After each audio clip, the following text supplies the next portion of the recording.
Welcome to all of you my dear friends. इस session में हम लोग डिस्कस करने जा रहे हैं ऑफिस ऑटोमेशन सिस्टम। इससे रिलेटेड क्वेश्चन आपके 2012 का यूपीएससी वाइस प्रिंसिपल के एग्जामिनेशन में पूछा गया था। तो आई होप कि इस टॉपिक से क्वेश्चन इस बार भी एग्जाम में आए। तो चलिए इसको जान लेते हैं कि ऑफिस ऑटोमेशन सिस्टम होता क्या है, फिर इस पर हम एक क्वेश्चन को भी देखेंगे। तो देखिए, ऑफिस ऑटोमेशन सिस्टम के अंतर्गत आपका जैसे कि वर्ड, एक्सेल, पावर पॉइंट, तो आपको पता है कि ऑफिस में इन सभी के यूजेस से बहुत सारे डाटा को मैनेज किया जाता है ऑफिस में, ठीक है। और जो एमएस वर्ड होता है उसमें रियल टाइम में जब आप किसी डेटा को टाइप करते हैं तो दूसरे जगह पे उस डेटा को उसी टाइम में देखा भी जा सकता है। तो इसमें क्या होता है कि ऑफिस का पूरा डाटा मैनेज किया जाता है। अब इस डेफिनेशन को पढ़िए तो और भी ज़्यादा क्लियर होगा। Office automation is a general term that describes the different types of computer systems and software that are used to collect, digitally store, transfer, alter, यानी कि आप इसे चेंज कर सकते हैं, and utilize office information to execute task. Microsoft office का use करके आप सभी तरह के डाटा को मैनेज कर सकते हैं, किसी टास्क को आप एग्जीक्यूट कर सकते हैं। इसका सीधा सीधा मतलब ये समझिए कि office automation helps to manage data in office और इन स्कूल। अब देखिए इसका एडवांटेज क्या है, ठीक है। तो इससे इतने सारे एडवांटेजेस हैं जिससे कि रिलेटेड क्वेश्चंस बन सकते हैं। तो पहला हमारा है targeted data storage and handling solution, ठीक है।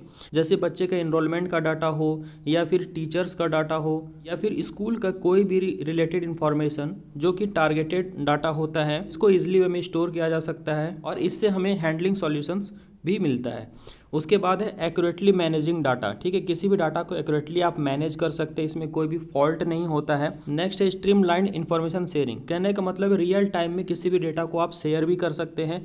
खास करके एमएस वर्ड में ये फैसिलिटी होती है कि जब आप डेटा में कुछ भी एडिटिंग कर रहे होते हैं तो थर्ड जगह पे अगर उसे ओपन किया जाए तो उसमें दिखता है कि आप डाटा में क्या चेंजिंग कर रहे हैं। तो स्ट्रीमलाइन इन्फॉर्मेशन शेयरिंग भी हो सकता है, ठीक है। नेक्स्ट है कॉस्ट इफेक्टिव सॉल्यूशन।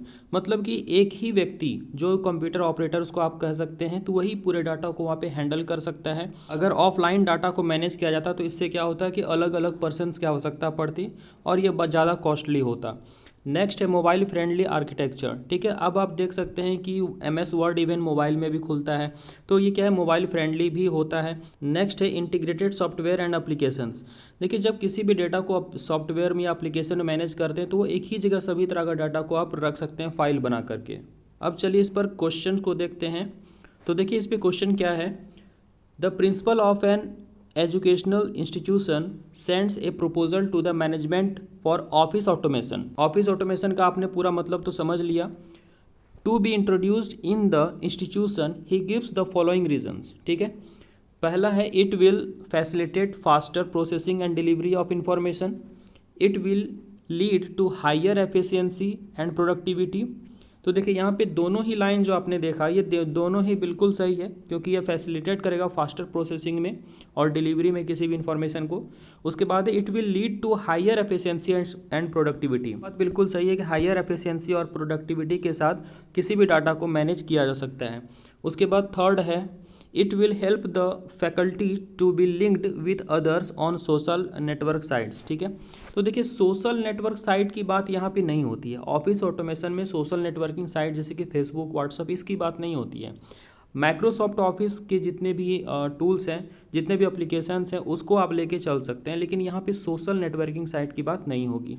तो ये वाला हमारा यहाँ पे गलत होता है। नेक्स्ट है it helps in accurate analysis of facts and figures. यह बात बिल्कुल सही है, आपने अभी जाना कि इसमें एक्यूरेट एनालिसिस आप कर सकते हैं। जैसे किसी कैलकुलेशन को ही सपोज आप करते हैं तो कोई कैलकुलेशन उसमें गलत नहीं होता है, आप जो उसमें इनपुट करेंगे वही आपका आउटपुट होगा, ठीक है। चलिए तो इसमें से पूछ रहा है कि which of the above reasons are functionally justified. तो कौन सा यहाँ पे फंक्शनली जस्टिफाइड होगा, कौन सा सही होगा, यहाँ पे बताना है। तो देखिए फर्स्ट, सेकंड और फोर यहाँ पे करेक्ट है, थर्ड आपका रॉन्ग था। तो हमारा राइट आंसर क्या होता है, फर्स्ट, सेकंड एंड फोर्थ। तो यहाँ पे हो जाएगा हमारा फर्स्ट, सेकंड एंड फोर, यानी कि बी नंबर हमारा सही आंसर होगा। तो दोस्तों वीडियो लाइक करें और इस तरह के वीडियोस पाने के लिए चैनल को सब्सक्राइब करके बेल आइकन जरूर दबा लें और अपने ग्रुप में जरूर शेयर करें। अगर आपको नोट्स की रिक्वायरमेंट है तो आप नीचे दिए गए व्हाट्सअप नंबर पर हमें मैसेज कर सकते हैं और आप नोट्स ले सकते हैं, ताकि आपको ज़्यादा से ज़्यादा हेल्प मैं कर सकूँ। Thank you.